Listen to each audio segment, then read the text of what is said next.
Time to pull up a chair because Insightful Tales has another great story for you today. It all starts with a classic tale of estrangement.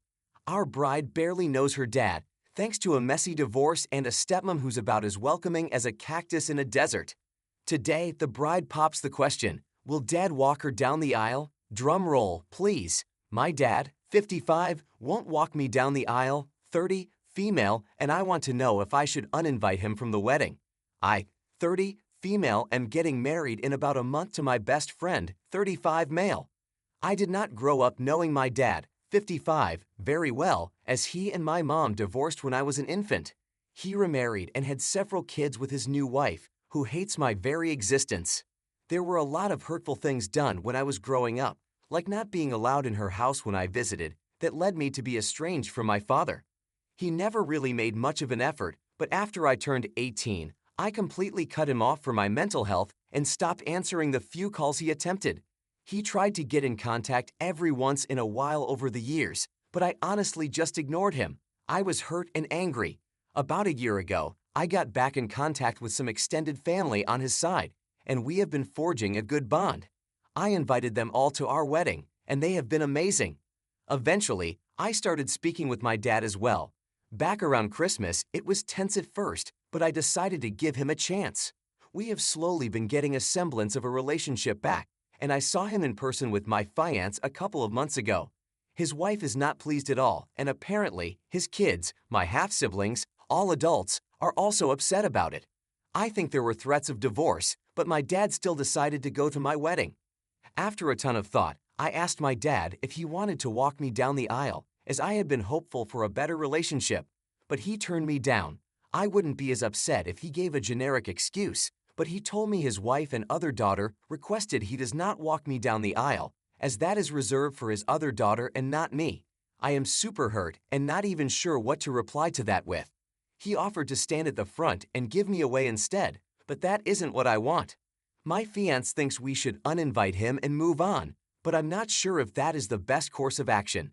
He's coming from out of state with the rest of his family, so he already bought a plane ticket and hotel room. Part of me thinks to just politely turn him down, have him as a regular guest, and then just stop talking to him again after the wedding. My mom isn't coming to my wedding because she lives really far away, so I don't really have any other immediate family coming. I'm not sure what the best course of action is, and the wedding is getting super close, so I have to make a decision soon. Edit. Wow, this post has blown up. Thank you all so much for the advice and comforting words. To answer some common questions, no, his wife and my half-siblings are not attending the wedding. I invited them, but they won't even meet me, let alone go to the wedding. He has 2 sons and a daughter with his new wife, all in their 20s. I'm not sure if my dad cheated on my mom with my stepmom. My mom, through all her faults, never actually said a bad word about him. He did marry my stepmom by the time I was 2 years old though, so there wasn't much time between marriages. They are also very Christian in the worst way, as in they don't really follow what they claim to believe. My mom cannot fly as she has panic attacks. She also is actually a worse parent than my dad in a lot of ways, believe it or not. I have no male relatives to walk me down the aisle. I also never wanted him to give me away, as I think that is dumb. I just wanted my dad to act like my dad for one moment. My fiancé and I have decided to walk down together. The aisle together, as one of you suggested, so that part is settled. I'll update everyone once I decide what to do and if there's any response. Now, let's check in for some relevant comments. First up, do you want this rude, mean stranger at your wedding, or do you not? He isn't going to suddenly turn into a nice person or a good father to you if you let him come. I would absolutely not involve him in the ceremony in any way. Like, he doesn't get a seat at the front, he doesn't get to speak or stand or do anything. Perhaps you and your fiancé would consider walking down the aisle together or on your own. It does not have to be with a father figure, especially not this one who doesn't see you as a daughter. Do what is right for you. Your wedding doesn't exist to fix your family.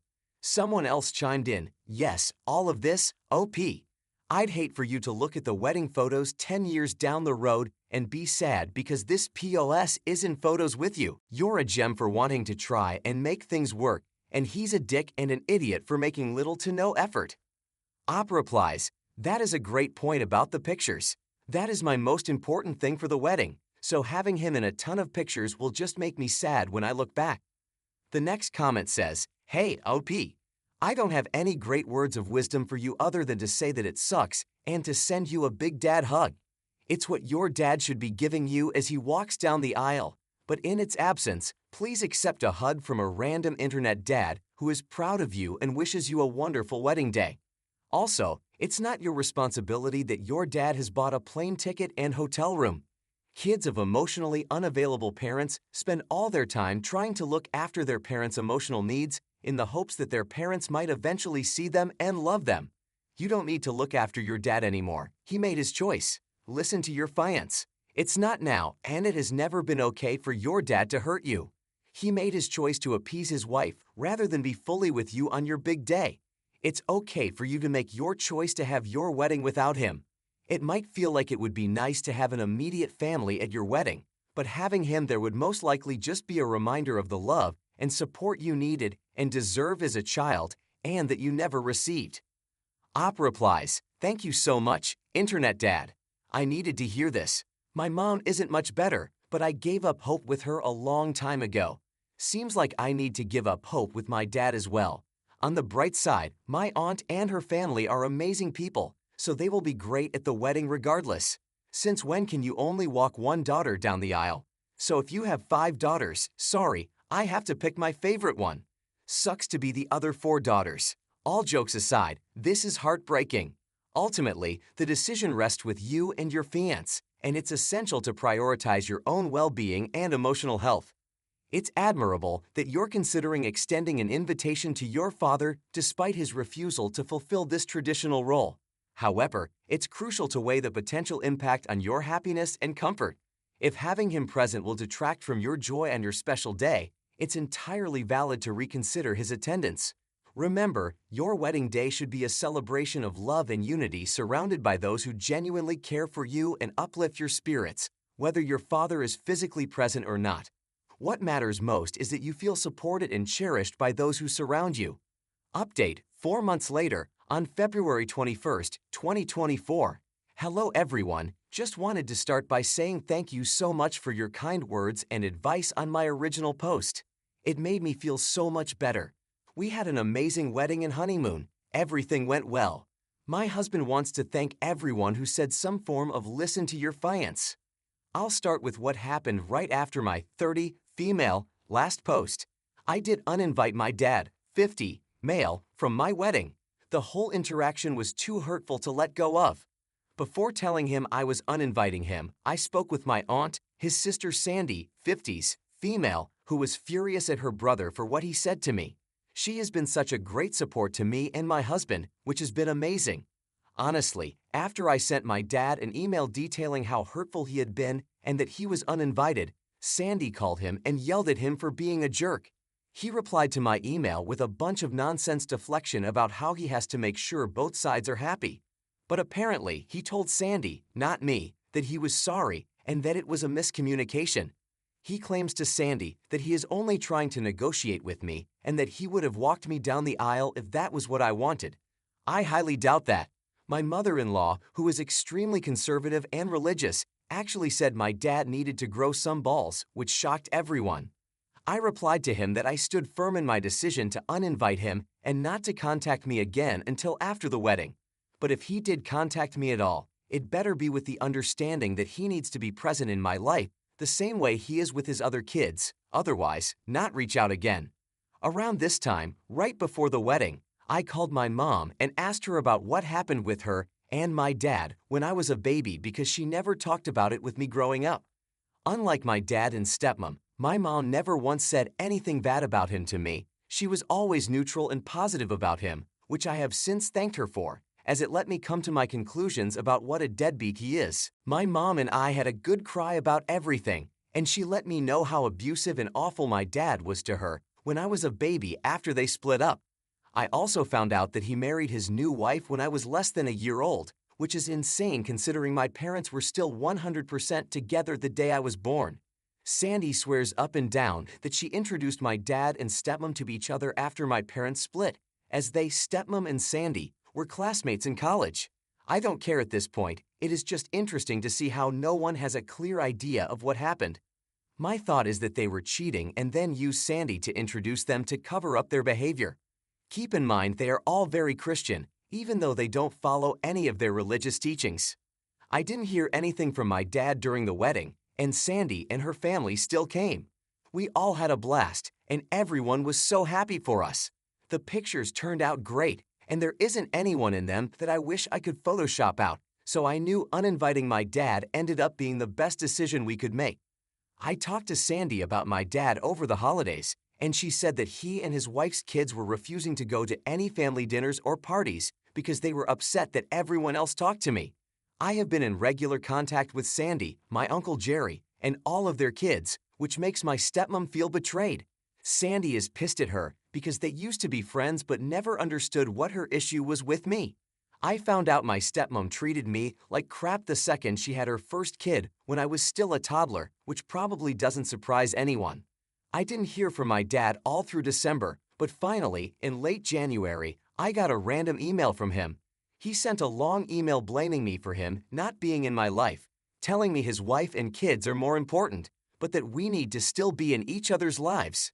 It was the most BS email he had sent me so far, and he completely disregarded my wishes back in October when I told him not to contact me unless he was going to treat me like his actual child. I ended up not responding and just blocking his email. I also told Sandy not to share any of the pictures or videos from the wedding with him and not to talk about me with him. I think this will be the end of the relationship with him since he is incapable of being a parent to me. I feel a lot more at peace with everything that happened, and I'm completely okay with how it all turned out. One commenter on my original post said something along the lines of not knowing if my dad would have been a bad parent since he wasn't around, and that has stuck with me. Thinking about it now, he probably would have been even worse had he been in my life. Unfortunately, both my parents are emotionally stunted, but I made good use of the life that was handed to me and will hopefully break the cycle with my kids one day. I didn't mention in my last post that my husband and I are going to be moving to the same state as my family in the next year. I was worried at first about being closer to my dad, but honestly, he and his bitter wife and kids can do whatever they want. I'm just going to live my life how I want to. We were planning on moving to this state before I ever got back in contact with my family, so we will continue to do what is best for us. Anyway, thank you again, kind Redditors. You helped me not feel sad or upset about my wedding day. And here's one last comment from the community. I'm so glad that you had a wonderful wedding. I wish you and your hubby the best in the future. Live the best of your life with hope, faith, and love, the best revenge you can have. P.S. Something to think about. Stepmom may have told your step-siblings that daddy had an affair, and that may be why they hate you. I get to hand it to you, though. Uninviting your dad took some serious co-Jones, and your Aunt Sandy, she's like the MVP of family feuds, swooping in with the righteous anger of a protective mama bear. And then there's your dad, blaming you for his absence while simultaneously begging to be in your life. That's a special kind of delusion right there, and blocking his email, chef's kiss, perfect execution. Moving closer to your family might seem like stepping into the lion's den, but hey, you got a shiny new hubby on your side. What do you make of this? Have you experienced something similar? What would you do? So finally, let's conclude our whole story once again briefly. In the aftermath of my wedding, the decision to uninvite my father proved to be the right one. Amidst the joyous celebration, Sandy and her family stood by me, and we all had a fantastic time. The pictures, capturing the essence of our special day, held no regrets, and I found solace in the absence of a toxic presence. Over the holidays, Sandy revealed that my father, along with his wife and kids, was boycotting family events due to their displeasure that others continued to maintain contact with me. It became evident that my stepmom's animosity had deep roots, as Sandy shared stories of mistreatment dating back to my toddler years. In late January, my father reached out with an email, attempting to shift blame onto me for his absence while paradoxically expressing a desire to remain in each other's lives. Unswayed, I blocked his email and instructed Sandy not to share any wedding memories with him. It marked the decisive end of our strained relationship as his inability to be a parent became increasingly clear. A sense of peace enveloped me, and the words of a wise Redditor resonated.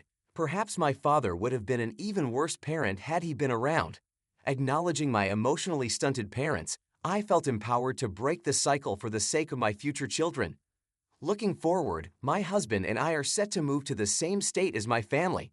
Initial worries about proximity to my father dissolved as I resolved to live my life authentically. Our decision to relocate had been in motion before reconnecting with my family, and it remains guided by what is best for us. As I conclude this chapter of my life, I extend heartfelt gratitude to the supportive Redditors who helped me navigate a challenging time. Your words provided comfort, and I am now equipped to face the future with hope, faith, and love. The best revenge, as one commenter wisely noted, lies in living my best life. To those who shared their stories, offered advice, and lent a virtual shoulder, thank you. Your collective wisdom transformed a difficult moment into a lesson of resilience and self-discovery. As I started on a new chapter with my loving husband by my side, I am ready to embrace the journey ahead. Thanks for joining us today. Don't forget to like, subscribe, and click that notification bell before you leave. We'd love to hear your thoughts on today's topic, so feel free to leave a comment. See you next time on Insightful Tales.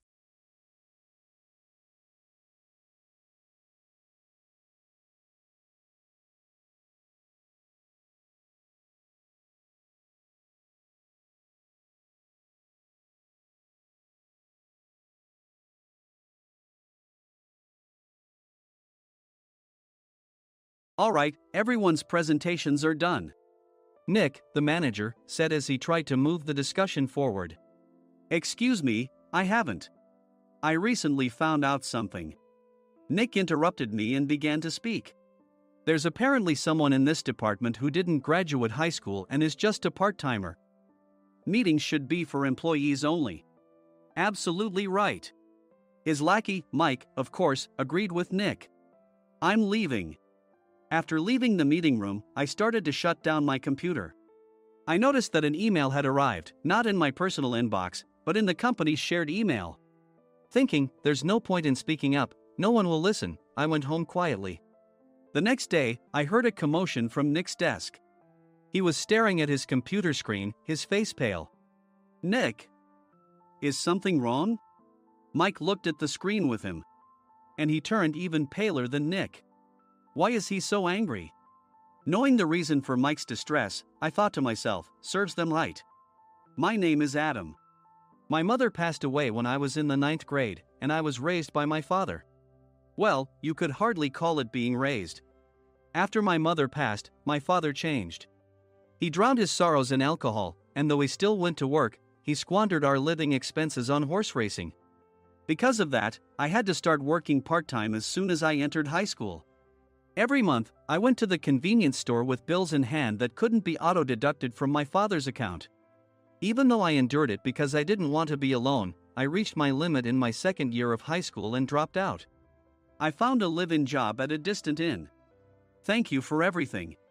The day I left home, my father, still staring at the TV, spoke. Take care. That was our last conversation. Back then, 18 wasn't the age of majority, so I needed my father's permission to work, and I couldn't hide my place of employment. Yet, my father never visited me even once. I kept working just to survive, and before I knew it, I was 42. Years of hard work paid off, and I was transferred to the headquarters. I was thrilled to be recognized by the company, as I thought I'd be working in the field until retirement due to my lack of formal education. Listen up. Our work can change the future of our employees. Don't drag us down. On my first day after the transfer, Nick, dressed in an expensive suit, spoke sternly. There was a reason for this. Our inn was located in a prominent tourist destination, known so well that everyone in the state could sing its commercial jingle. At its peak, we had 5 locations within the state. But that was long ago. Due to financial difficulties and aging facilities, only the place where I had worked for many years and the original establishment remained. I was prepared to lose my job anytime, but now there was a glimmer of hope. With the rise of social media, the tourist area where the inn was located started gaining attention again. Depending on how hard the sales department, where I was transferred, worked, we could either thrive or be forced to give up this prime location to the new hotel chains continuously popping up. For Nick, who had switched careers from another industry to strengthen our sales, this was a battle he couldn't afford to lose. I understood why he had to be strict. "I will do my best." Nick sneered at my enthusiastic declaration. "Did you not hear what I said?" "I'm sorry." I thought I was listening carefully. Out of habit from years of customer service, I apologized reflexively, though I had no idea what had offended him. Someone was watching me with a smirk. In this department, there are those who are expected to excel and those who have been shoved here because they have nowhere else to go. You are the latter. It was Mike, the section chief. He's 7 years younger, at 35. But he was called to headquarters much earlier than I was and had been moving around within the headquarters ever since. I'm not jealous, but I can't accept that he's my boss. Graduating from a prestigious university, he has an unusually high pride and caused many problems as a newbie, making things very difficult for me when I was the front desk leader. When I found out Mike was transferred to the sales department a month before me, I was disheartened. Mike is right. With just a middle school diploma, there's not much you can do. Don't even think about achieving results. As if I didn't exist, Nick remarked, "I'm thirsty." Mike eagerly ran to the coffee maker. It seems Mike is Nick's lackey. I regretted being happy about my transfer to headquarters, wishing I had stayed on site forever. Send a direct mail to every company on this list by the end of the day. Nick only assigned me tasks that even a new graduate could handle. What? There are over 1,000 companies. You want me to send to all of them by today? Yes, if you and your fellow misfits split the work, even those with nowhere else to go should finish by today. I glanced at the employees typing away expressionlessly. They were worn out from customer service, only thinking about leaving on time, or were women reassigned after having children, with zero motivation for work. Even Sam, a new graduate from the same university as Mike, who was supposed to be among the expected achievers, had no enthusiasm for the job, having joined the company wanting to do customer service. "I don't care what they say, I plan to quit any time," he said. Only Nick and Mike were highly motivated, making all the decisions between the two of them. I originally only wanted to work at the inn to survive and had no particular attachment to this job. I swallowed my words, thinking I had no right to reprimand them. About a month after the transfer, Nick told us with a frustrated look. "To commemorate the 50th anniversary, we've decided to create a plan exclusive for one group per day. Originally, Mike and I were supposed to come up with it, but our president, Mr. Thompson, insists on hearing everyone's opinions. So, you all get a chance." As Nick explained, Mike began handing out prints. "Make sure not to embarrass Nick. If your ideas are half-baked, you'll have to redo them." It seemed that they had printed his handwritten notes by Mr. Thompson, which included several questions and a section for free responses. It made sense why Nick had to seek our input, given that all responses had to be submitted to Mr. Thompson. We were given a week to think about it, and a meeting was scheduled to compile our ideas. My plan is to let guests enjoy both the old and modern America. Nick began the presentations. Guests would watch a master confectioner at a nearby traditional sweet shop make sweets in front of them. The welcome drink would be premium tea in a bottle. Nick's plan was certainly attractive. After his presentation, Nick called on us to present in the order we were seated. Just as I stood up for my turn. "All right, everyone's presentations are done." "Excuse me, I haven't. I recently found out something." Nick interrupted me. "There's someone in this department who didn't graduate high school and is just a part-timer." He was likely talking about me. I joined the company as a part-timer and was made a full-time employee when I turned 20. That was 20 years ago, so Nick and Mike probably had no chance to know until recently. Meetings should be for employees only. Absolutely right. After that, Nick kept creating opportunities to solicit everyone's opinions, purposefully excluding me from speaking. The meeting unexpectedly heated up and went past the scheduled end time. A few people asked to leave, and the discussion continued with the remaining few. "Still here?" Normally, you'd leave in that situation. Though I had no attachment to the job initially, hearing kind words from customers made me want to make them happier. For someone like me, with nowhere to go, the inn was my home and customer service was my life. I felt pathetic about my current self. I'm leaving. I left the conference room and started shutting down my computer. I noticed an email had arrived, not in my personal inbox, but in the company's shared email. Thinking no one would listen to what I had to say anyway, I quietly went home. The next day, while preparing the DM as instructed, I heard a commotion from Nick's desk. In his haste to stand up, he hit his knee on the desk. He stared at his computer screen, his face pale. "Nick? What's wrong?" Mike, thinking he should be the first to rush over, approached Nick while still wearing his coat. He peered at the screen with Nick. And he turned even paler than Nick. Why is he so angry? Who is responsible for this company? Nick, more irritated than ever, asked, and Mike answered without checking. Probably Sam. Sam wasn't there because he was attending a morning training session for new hires.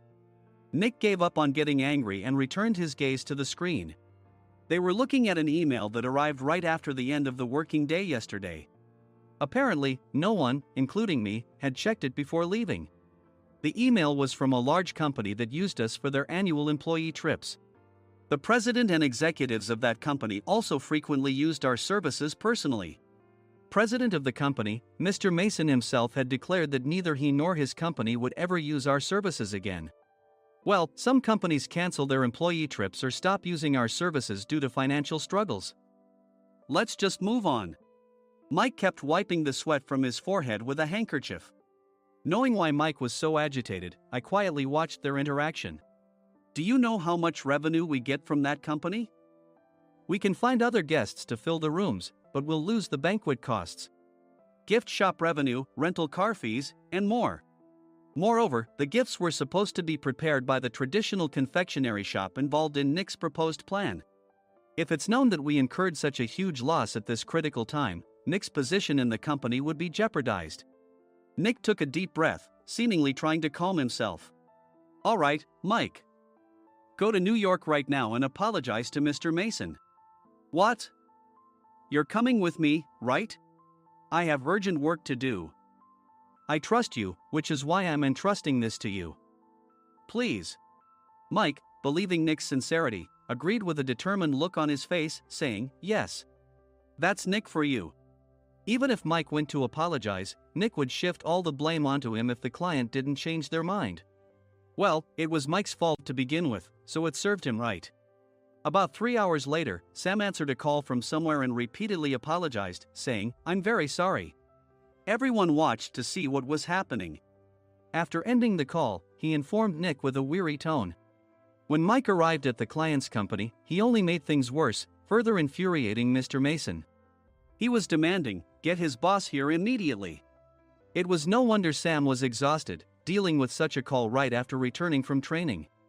What is that idiot doing? All right, Adam, you're coming with me.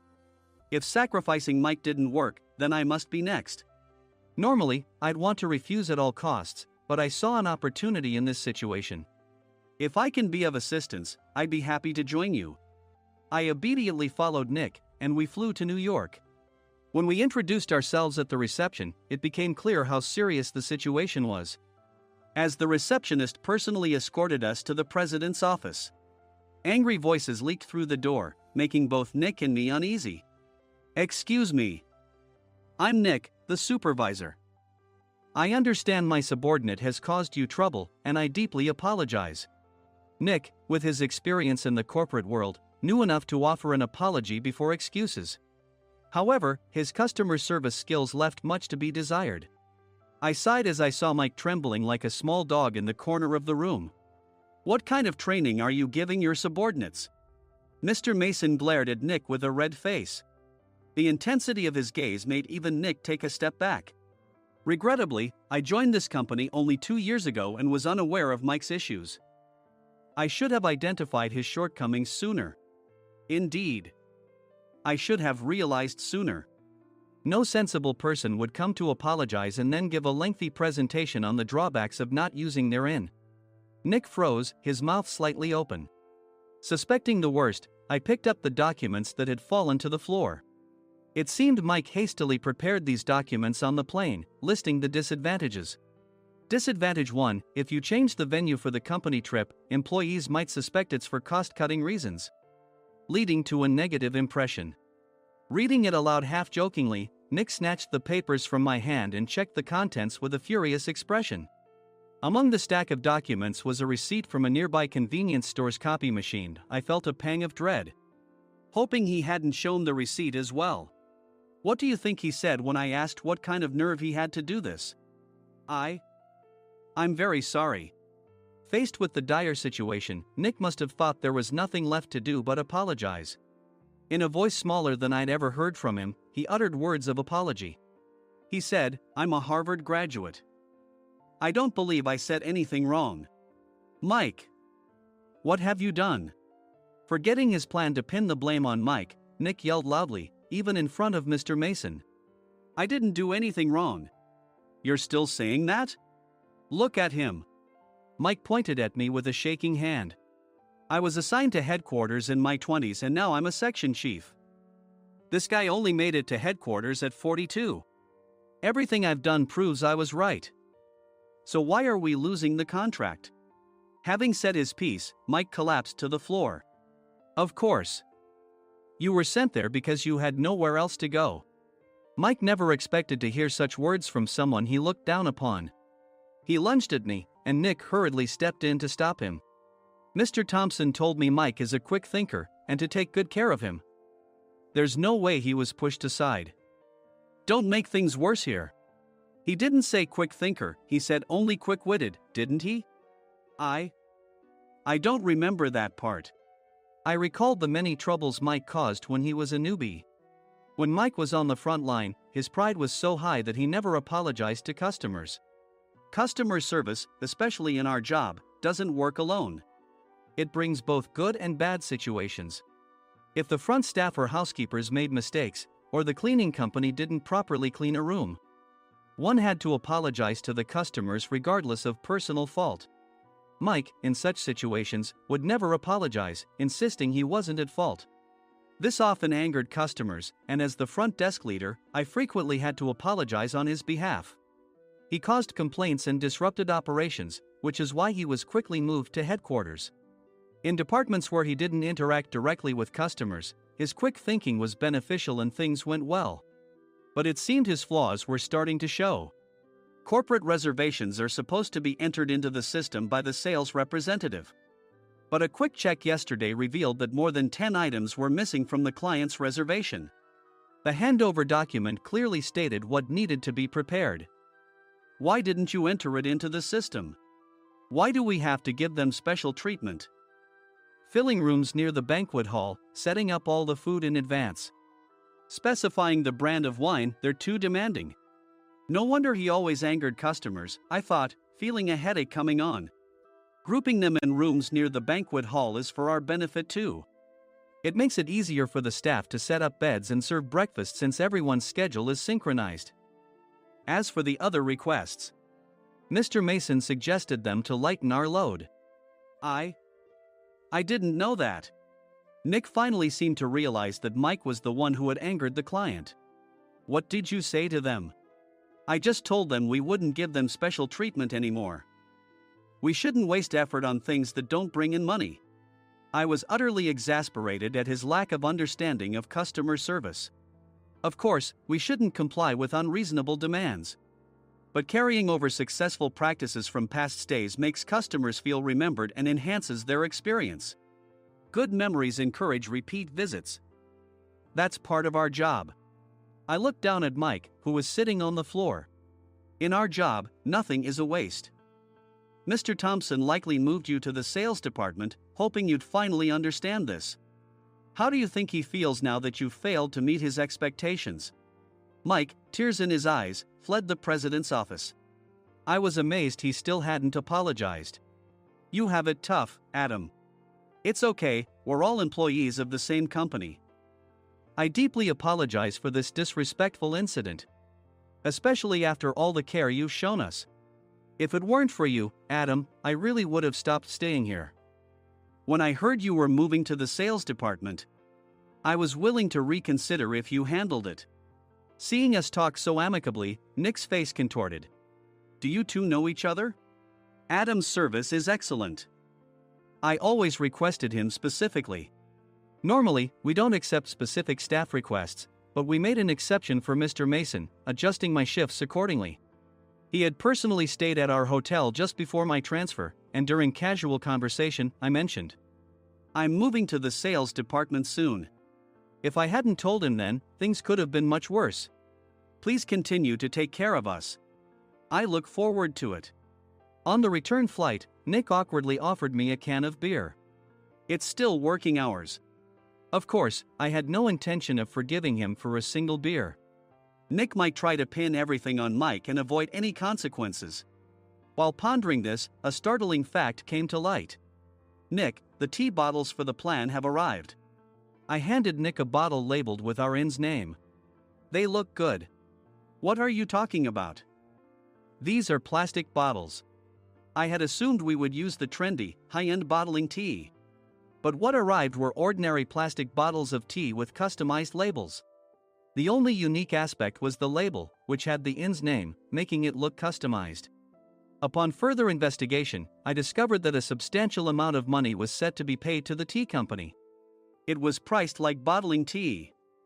Does this plastic bottle really cost $100 each? The tea inside is specially blended for us. The extra cost is for that. Wouldn't it be better to use another tea company? Or is there a specific reason we must use this one? As Nick continued to make excuses, I showed him a printed email. I informed the tea company's president, Mr. Mitchell, that we discovered irregular payments and he confessed. He said you two were high school classmates and planned to split the extra money. That idiot. Why did he confess? That's not important.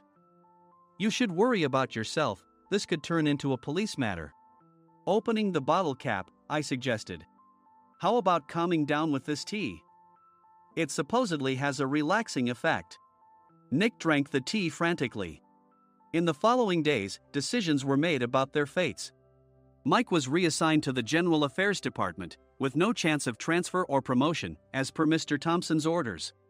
As for Nick, since the payment to the tea company hadn't yet been made, he narrowly avoided legal trouble.